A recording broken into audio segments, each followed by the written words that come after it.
Halo sahabat semuanya, selamat datang kembali di Satu Tingkat, tempat kita membedah dunia dari sudut pandang yang nggak biasa. Nah, kalian pasti sudah dengar kabar terbaru tentang betapa dramatisnya pergeseran aliansi global.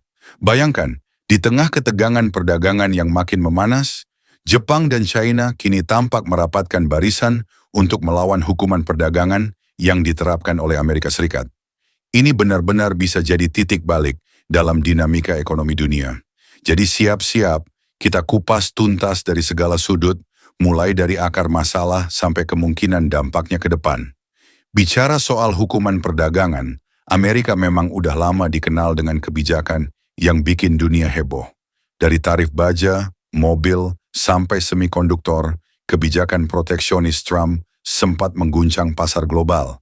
Tapi kali ini situasinya beda. Kini Jepang dan Korea, dua negara yang selama ini sering dikira sebagai anak buah dalam strategi Amerika, mulai mencari cara untuk mengurangi ketergantungan mereka pada pasar yang sering berubah-ubah ini.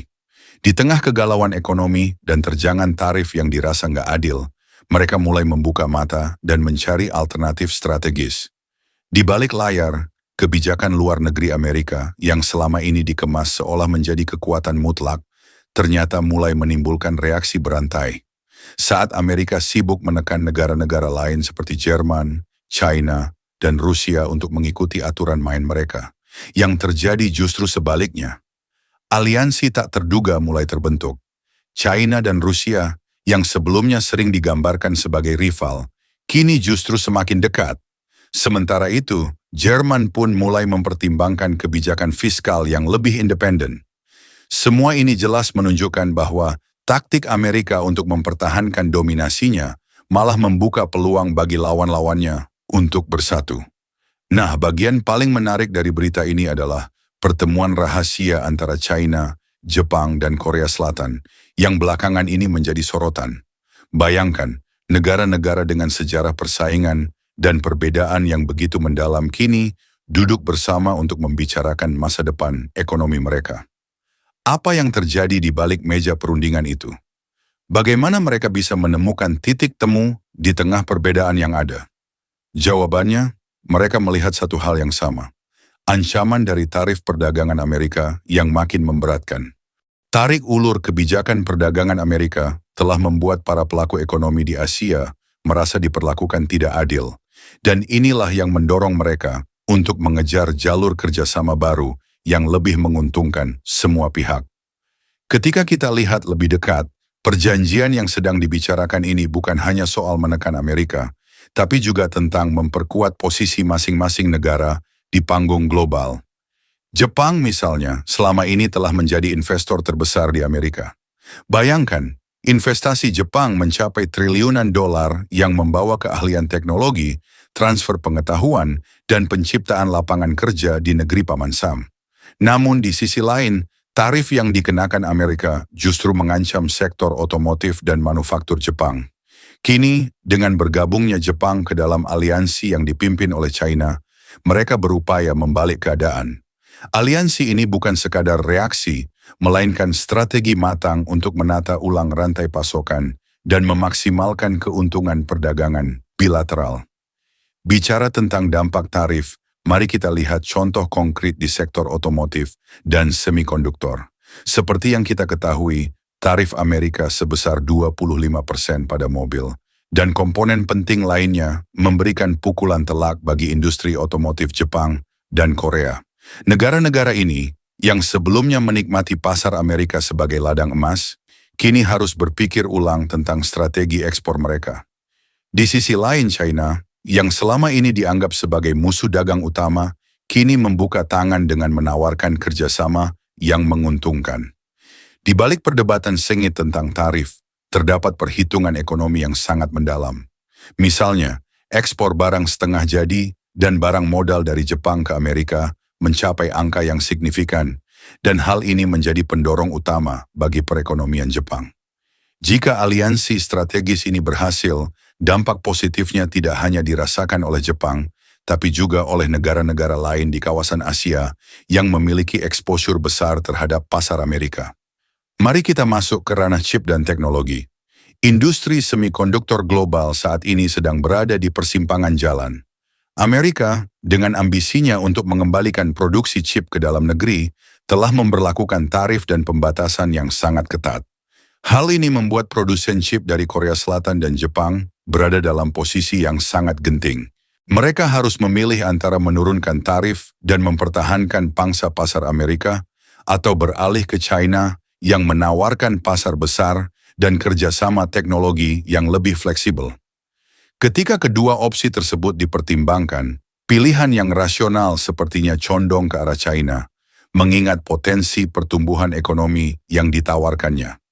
Inilah yang memaksa Jepang dan Korea untuk melihat lebih dekat pada tawaran dari Beijing, yang siap menyediakan solusi teknologi dengan biaya kompetitif.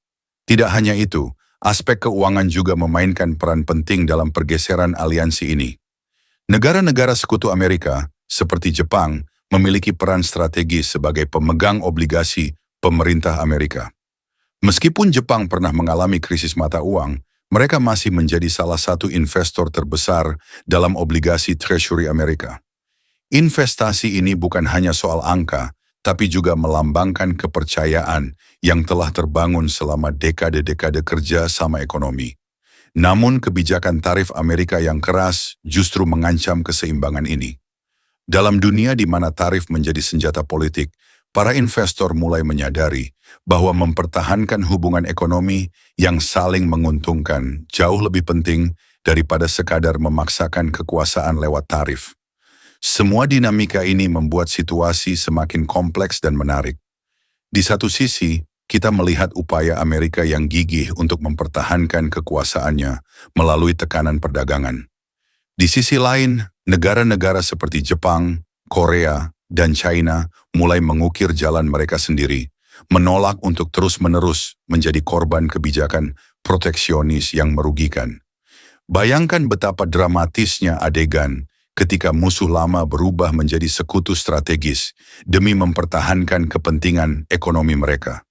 Pertemuan antara Jepang, Korea, dan China ini juga membawa implikasi besar bagi masa depan geopolitik global. Kita sedang menyaksikan munculnya kekuatan baru yang tak lagi bisa diabaikan. Aliansi ini, yang dibangun atas dasar kebutuhan ekonomi dan politik, mungkin saja menjadi model baru dalam menghadapi dominasi kekuatan besar. Dengan kerjasama yang semakin erat, negara-negara Asia ini mulai merancang masa depan yang lebih mandiri, yang tidak lagi sepenuhnya terikat pada kebijakan luar negeri Amerika. Mereka mulai menunjukkan bahwa dalam era globalisasi yang semakin dinamis, kolaborasi dan sinergi antar negara adalah kunci untuk mengatasi berbagai tantangan, mulai dari perdagangan hingga teknologi. Mari kita lihat lebih dalam lagi, apa arti sebenarnya dari pergeseran aliansi ini bagi masa depan perdagangan global. Di satu sisi, ada risiko besar jika perseteruan perdagangan terus berlanjut. Namun di sisi lain, aliansi strategis ini membuka peluang untuk menciptakan tatanan ekonomi dunia yang lebih seimbang. Jika Jepang, Korea, dan China dapat menyatukan kekuatan mereka, maka mereka tidak hanya akan mengalahkan tekanan tarif Amerika, tetapi juga mampu membangun sistem perdagangan baru yang lebih adil dan efisien. Di balik perdebatan dan perhitungan ekonomi yang rumit, tersimpan harapan baru bagi negara-negara yang selama ini merasa dirugikan oleh kebijakan proteksionis. Nah, gimana menurut kalian? Apakah pergeseran aliansi global ini hanya sementara, ataukah ini merupakan cikal bakal dari tatanan baru yang lebih adil dan seimbang? Silakan berikan pendapat kalian di kolom komentar. Jangan lupa like jika kalian menikmati video ini, dan subscribe untuk mendapatkan info menarik seputar ekonomi, geopolitik, dan topik-topik seru lainnya yang bisa bikin otak kalian berpikir. Sampai jumpa di video berikutnya. Salam satu tingkat.